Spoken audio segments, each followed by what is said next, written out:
y'all, it's Jessica from Sloppy Swatches. Today I have a look at the seasonal winter 2019 indie box. I'll go ahead and link the storefront down below.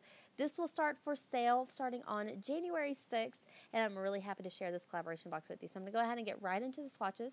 So first up is Colores de Carril. This is called Peaceful, and this is described as a soft blush pink with gold shimmer, holographic microflakes, and pink hollow micro shred. So this is very delicate and dainty polish. Such a beautiful payoff on the nails. I'll go ahead and show you how that swatched for me today. So here's a look at that first easy coat. I would say that this is in the realm of being a Carril type formula. This first coat does go on a little bit sheer, but it does lay down a nice base to build up on. You can already see how much that gold shimmer is going to translate to the nail. It is super beautiful. So here's a look at that second easy coat. This is going to bump up that opacity, add a little bit more coverage, but it is still just a little bit sheer for me.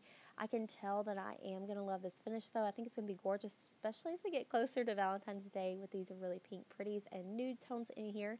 I am going to go ahead and show you what it looks like with a third and final coat today. This third coat does bring this polish completely opaque, and the finish is gorgeous.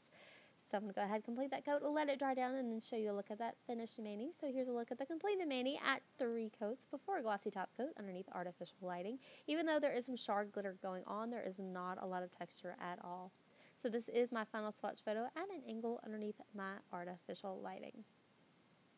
So next up is Frozen Mountain Dawn, and this is coming from Anchor and Heart Lacquer. This is described as a warm beige Carril with pink shimmer and scattered glitter in pink, gray, and navy blue. So this base did pull off a little bit more gray or brown tone for me. I'm going to go ahead and show you how it swatched for me today on my natural nail. This is a thinner formula as well. I would say it's a little bit on the edge of being a Carril. However, I noticed a little bit of pooling. So with this one, I would go for thinner coats. Just give it time to dry down and build up. So here's a look at that second coat. 2 coats is going to add even more of that gorgeous glitter to the nail. It is still just a little bit sheer though. So I'm going to go ahead and let this one dry down and then show you what it looks like with that third and final coat. So here's a look at that third coat. 3 coats does push this polish closer to being completely opaque. It does have that really cool Carril finish, so you're going to get layers of those glitters peeking out. This one was surprisingly sparkly on the nail. So here's a look at that completed mani at 3 coats before a glossy top coat underneath artificial lighting. Again, not a whole lot of texture going on there, but a glossy top coat will help extend and brighten that wear time. So this is my final swatch photo at an angle under that artificial lighting. Next up is coming from Turtle Tootsie Polish. This is called Blustery Day, and this polish is described as a silver polish that has a subtle shift from a peach to gray with gold hollow flakies and golden shimmer. You can see that golden shimmer playing really beautifully in the bottle there. That's exactly what it looks like on the nail as well. So I'm going to go ahead and show you how it's swatched today for me on my natural nail. Here's a look at that first easy coat. This one, again, a little bit sheer. It's definitely going to need some to build up, but you can already tell that finish is going to be gorgeous. I'm going to go ahead and let that dry down and then show you how it built up for me with the second coat. 2 coats is going to add even more of that gorgeous gold shimmer.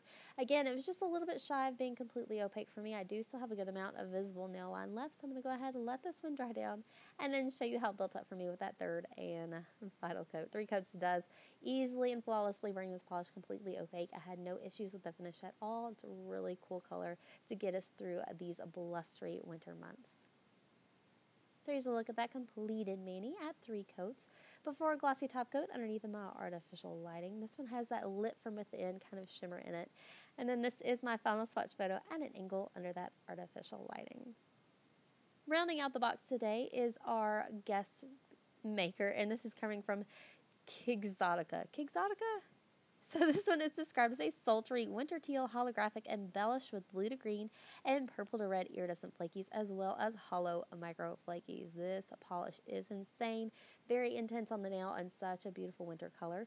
So here's a look at that first easy coat. I was a little bit worried about this one staining because it is so bright and vibrant in the bottle. However, I did swatch it today without a base coat and I had no issues. That first coat is a little bit sheer, but you do get a good amount of those glitters and hollow already on the nail.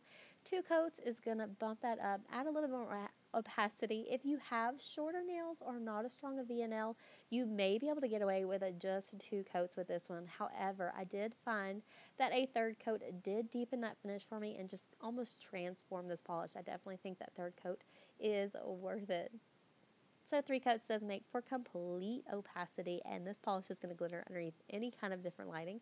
Here's a look at that completed mani at 3 coats before a glossy top coat underneath artificial lighting. Again, this one does dry down fairly glossy, so here's a look at that completed mani at an angle underneath my artificial lighting. And that does wrap up my swatch interview of the Winter 2019 seasonal indie box. I'll go ahead and link that storefront down below again. If you'd like to see more, you can also follow me on Instagram at Sloppy Swatches. So thanks so much for watching, guys. See you next time.